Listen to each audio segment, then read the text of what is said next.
वंदे मातरम छात्रों, एक बार पुनः स्वागत है आपका अपने YouTube channel NCERT smart network पर। बच्चों, जब हम बात करे थे ऑर्गेनिक केमिस्ट्री में संरचना सूत्र की, और संरचना सूत्र में हमने पहला परमाणुिक संरचना सूत्र या सामान्य संरचना सूत्र पढ़ा था। और इस संरचना सूत्र में मैंने आपको बताया था एक ऐसा संरचना सूत्र जिसमें परमाणुओं को तो रिप्रेजेंट करते हैं, दर्शाते हैं, परंतु उनके मध्य बनने वाले बंधु को दर्शाया नहीं जाता है। जैसे CH3 है, CH3 है, या फिर अपने पास CH2 है, या अपने पास CH है। ये इस प्रकार और भी ले सकते हो, जैसे ये CH3 है, या आपके पास सी के यहाँ पर CH3 का होल ट्वाइज C आ गया, आगे आपके ये CH2 और ये CH3 है जैसे। तो ये अपने पास यहाँ इसको CH कर देता हूँ मैं। तो ये अपने पास यौगिक दिए हुए हैं। तो ये होता है सामान्य संरचना सूत्र, जिसमें परमाणु तो दर्शाते हैं लेकिन उनके मध्य बनने वाले किसी भी बंध को नहीं दर्शाते। दूसरी बात करते हैं आबंध रेखा संरचना सूत्र। अब देखो, जो नाम से पता चल रहा है आबंध रेखा, यानी आबंध को रेखा से दर्शाना है, यानी ऐसे संरचना सूत्र जिसमें परमाणुओं के मध्य बनने वाले बंध जो है उनको सिंपल रेखाओं से, सरल रेखाओं से दर्शाएंगे, परंतु परमाणुओं को नहीं दर्शाते। और बच्चों, दर्शाते कौन से परमाणु को नहीं है? कार्बन और हाइड्रोजन को नहीं दर्शाते, इनके अलावा अन्य परमाणु को दर्शाया जाता है। तो परिभाषा क्या होगी? ऐसा संरचना सूत्र, ऐसा संरचना सूत्र जिसमें परमाणु के मध्य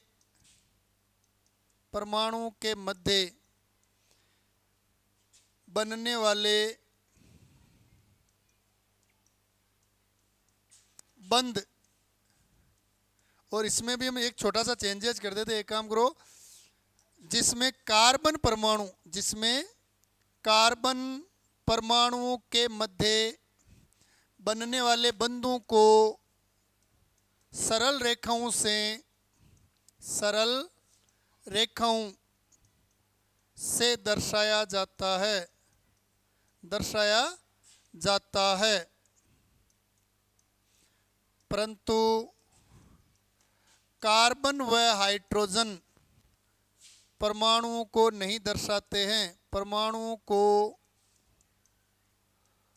नहीं दर्शाते हैं। उन्हें आबंध रेखा संरचना सूत्र कहते हैं। उन्हें आबंध रेखा संरचना सूत्र कहते हैं, संरचना सूत्र कहते हैं। तो बच्चों, ऐसा संरचना सूत्र जिस संरचना सूत्र में, एक मिनट देखो, ये अपने पास ऐसा संरचना सूत्र जिस संरचना सूत्र में परमाणुओं को रिप्रेजेंट नहीं करते हैं, परमाणुओं के मध्य और मोस्टली कार्बन परमाणुओं के मध्य बनने वाले बंधु को सरल रेखाओं से दर्शाया जाता है, उसे आबंध रेखा संरचना सूत्र कहते हैं। एक बार स्क्रीनशॉट लो इसका।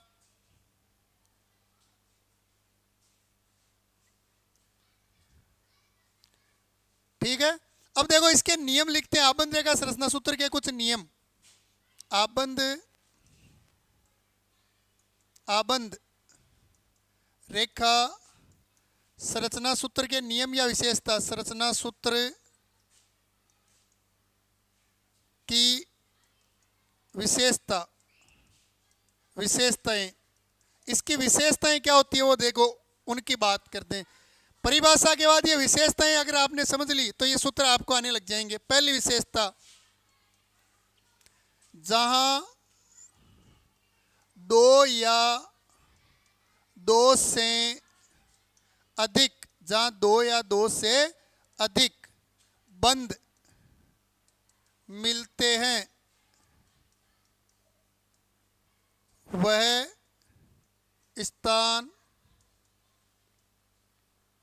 किसी के उस स्थान लिख देता हूं, उस स्थान पर कार्बन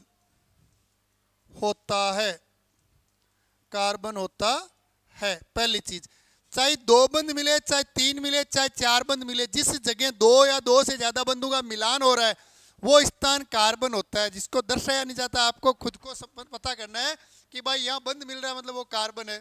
ठीक है। दूसरा, किसी बिंदु पर जितने बंद मिलते हैं उसके अतिरिक्त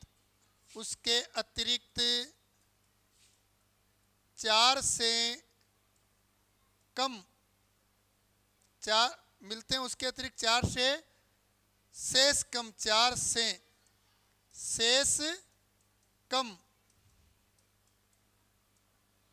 स्थान, शेष कम स्थान पर हाइड्रोजन होते हैं।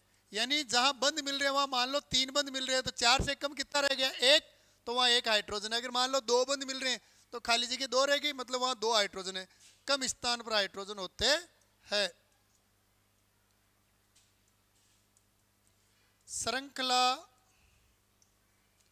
के प्रारंभ या अंत में बंद पर कोई परमाणु नहीं जुड़ा होता है तो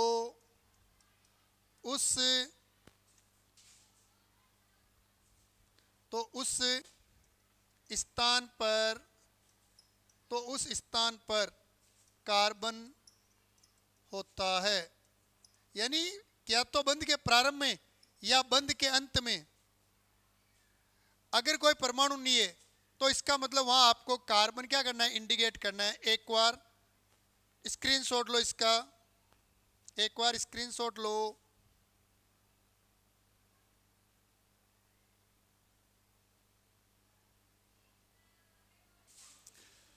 तो देखो ये आपने आबंध रेखा संरचना सूत्र के अपने नियम है। अब देखो इससे संबंधित हम कुछ सूत्र लेते हैं, उनको बात करते हैं, कंप्लीट करते हैं। तो देखो ये अपने पास दिया हुआ है, जैसे एक ये दिया हुआ है, ये देखो ये दिया हुआ है। ठीक है। एक हम ये ले लेते हैं, जैसे अपने पास ये दिया हुआ है, एक अपने पास ये दिया हुआ है, जैसे एक अपने पास जैसे ये दिया हुआ है,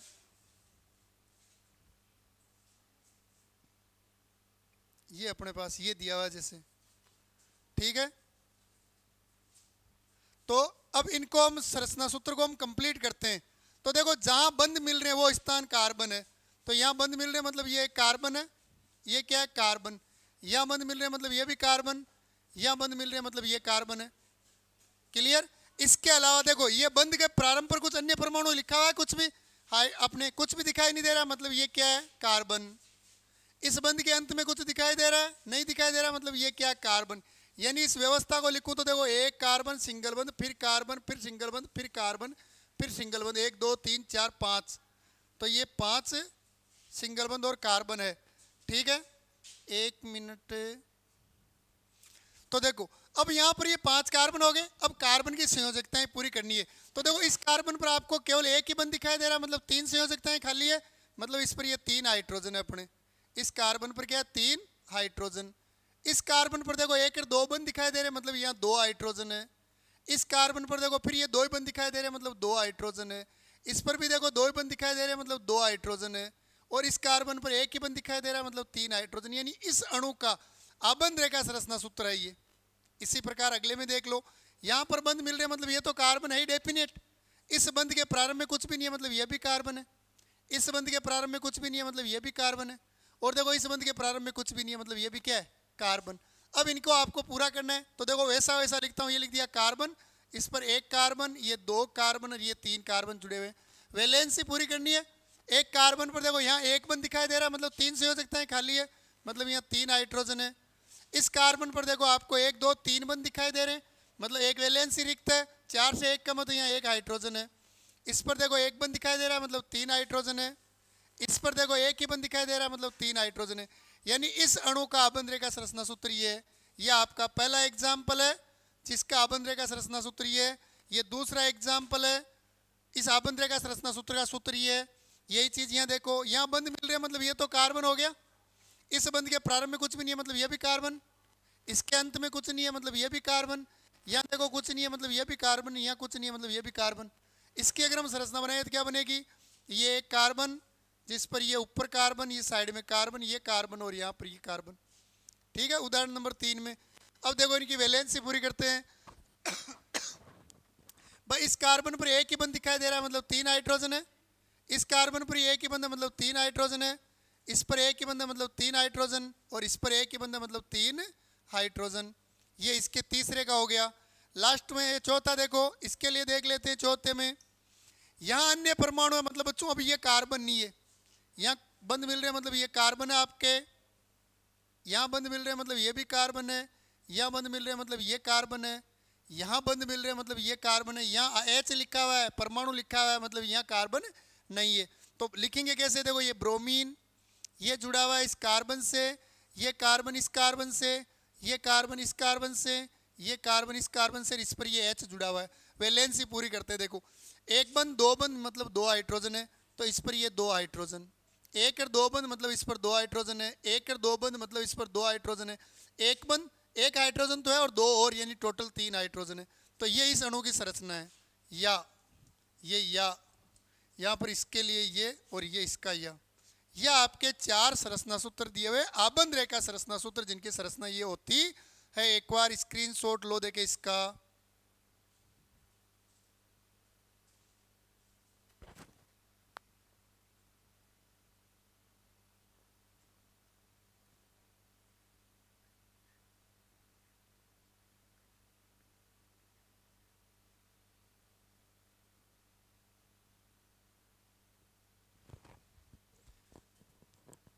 ठीक है भाई, तो ये अपने पास आबंध रेखा संरचना सूत्र थे।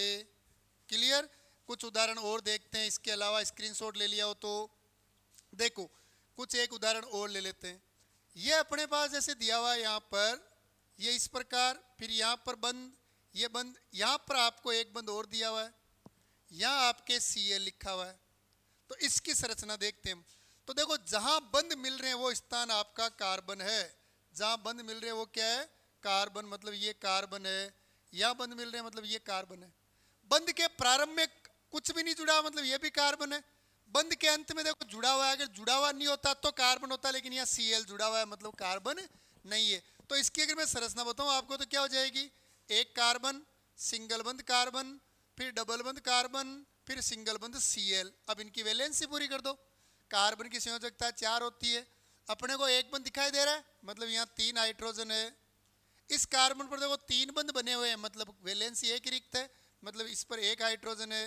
इस पर भी देखो 3 बंद बने हुए हैं, 2 इधर 1 इधर, मतलब 1 ही हाइड्रोजन है। और सॉरी इस पर देखो हाँ 1 ही। तो ये अपने पास आगे क्लोरीन जुड़ा हुआ है। तो इस संरचना सूत्र, आबंध रेखा संरचना सूत्र की संरचना ये है। क्लियर। और देखो ये दिया हुआ अपने पास, जैसे ये दे दिया अपने पास, आपसे पूछ ले इसका संरचना बनाओ, इस आबंध रेखा संरचना सूत्र वाले यौगिक की संरचना बनाओ। तो जहां बंद मिलते हैं वो स्थान क्या है, कार्बन। बंद के प्रारंभ में कुछ नहीं है मतलब कार्बन, अंत में कुछ नहीं है मतलब कार्बन। तो इसमें टोटल कार्बन 3 है, तो 1 2 और 3, 2 कार्बन के मध्य 1 बंद है, 2 कार्बन के मध्य 3 बंद है। संयोजकताएं पूरी करो। एक कार्बन की संयोजकता 4 होती है, एक बंद बन गया मतलब 3 हाइड्रोजन है। इस पर देखो इधर 3 है, इधर 1 बंद बन गया मतलब इसकी रिक्त वैलेंसी कुछ भी नहीं है। इधर देखो इस पर 3 बंद है मतलब एक संयोजकता रिक्त है, तो ये हाइड्रोजन आएगा। तो इसका आबंध रेखा संरचना सूत्र की संरचना ये बनती है। आई थिंक आबंध रेखा संरचना सूत्र आपके समझ में आ गया। एक बार स्क्रीनशॉट लो इन दोनों का। ठीक है भाई, ये आपके आबंध रेखा संरचना सूत्र है।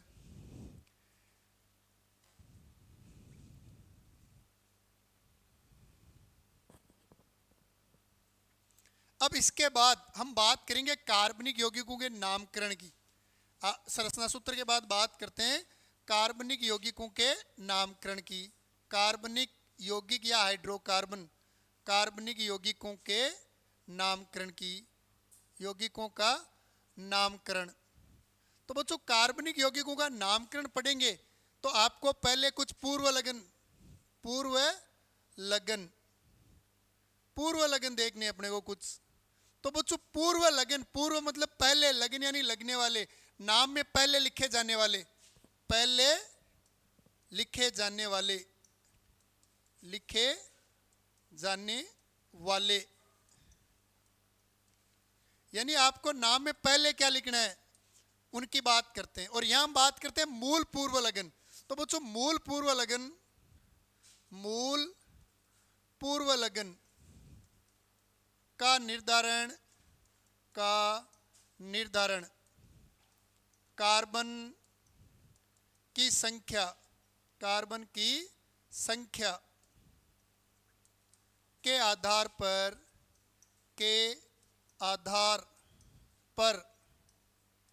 की जाती है। मूल पूर्व लगन जो होता है बच्चों वो पहले, नाम में पहले लिखा जाता है, और जो पहले लिखा जाता है मूल पूर्व लगन, उसका निर्धारण कार्बन की संख्या के आधार पर किया जाता है। और बच्चों ये तो आपको आना ही चाहिए, ऑर्गेनिक केमिस्ट्री के नाम अगर आपको समझने तो पूर्व लगन, अनुलगन, ये आपको 100% आना चाहिए, तब आपको नाम आएगा, अन्यथा आपको नाम नहीं आएगा। क्लियर? तो देखो इसी में ये एक बार लिख लो जल्दी से, फिर एक सारणी बनाते हैं हम।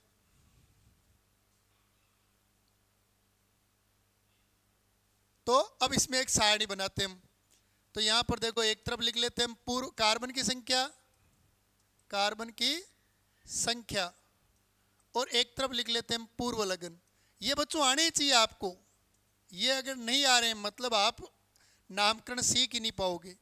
ये 100% प्रत्येक बच्चे को आने चाहिए। कार्बन की संख्या बच्चों 1 होता है तो पूर्व लगन मेथ आता है, पूर्व लगन आता है मेथ। अगर कार्बन की संख्या 2 है तो पूर्व लगन आता है एथ। ठीक है? अगर कार्बन की संख्या 3 होती है तो पूर्व लगन आता है बच्चों प्रोप। कार्बन की संख्या अगर 4 है तो पूर्व लगन आता है बच्चों आपके ब्यूट। कार्बन की संख्या 5 है तो पूर्व लगन आता है पेंट। कार्बन की संख्या 6 है तो पूर्व लगन आता है आपके हेक्स। कार्बन की संख्या 6 तक एक बार ये स्क्रीनशॉट लो आप। ठीक है? इसके बाद आगे देखते हैं, अगर कार्बन की संख्या और पूर्व लगन की बात करें,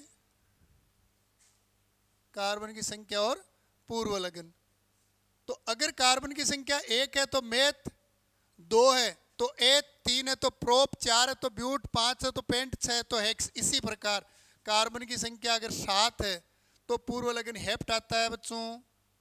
और अगर कार्बन की संख्या कितनी है 8 तो आपके आएगा ओक्ट। तो क्या आएगा? ओक्ट। 9 है तो आएगा नॉन। 10 हो तो आता है बच्चों डेक। 11 हो तो आता है डोडेक। 12 हो तो आ जाता है आपके, सॉरी 11 हो तो अंडेक, 11 हो तो अंडेक, अनडेक। और 12 हो तो डोडेक लिख दो या डाइडोडेक लिख दो, डोडेक। 13 हो तो ट्राइडेक, ट्राइडेक। डेक 10 के लिए आता है, बाकी वही अन, डो, डाई आ जाता है आपके 1 से लेकर 9 तक। तो एक बार इसका स्क्रीनशॉट लो। तो ये आपके पूर्व लगन है जो 100% आएंगे हर यौगिक में इनका प्रयोग होगा। इनके बिना आप कार्बनिक यौगिक का नाम नहीं लिख सकते। तो ये था पूर्व लगन। फिर बात करते हैं बच्चों अनुलगन। अनुलगन अंत में, नाम के अंत में पूर्व लगन के बाद लिखे जाने वाले, पूर्व लगन के बाद लिखे जाने वाले, जिनको पूर्व लगन के बाद लिखा जाता है वो आपके क्या होते हैं? अनुलगन। बच्चों अनुलगन का निर्धारण, अनुलगन जो मूल अनुलगन होता है, मूल अनुलगन का निर्धारण बंध के आधार पर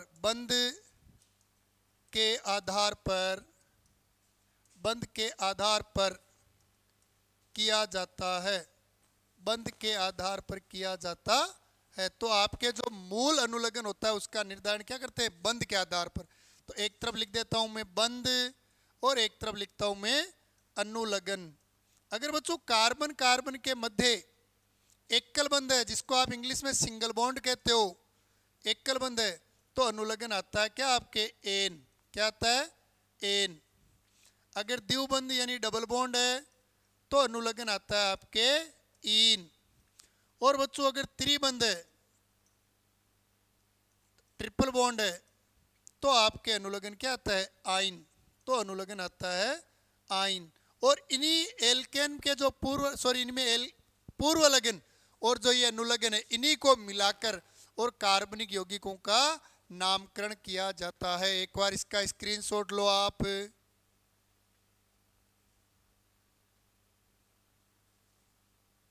तो ये आपके कुछ अनुलग्न और कुछ पूर्व लगन है, ये आपको यहाँ तक याद होने चाहिए। ये याद होंगे तो आपको नामकरण आएगा, अन्यथा नामकरण नहीं आएगा। क्लियर। इनके बाद बात करेंगे नेक्स्ट क्लास में नामकरण की। जय हिंद, वंदे मातरम।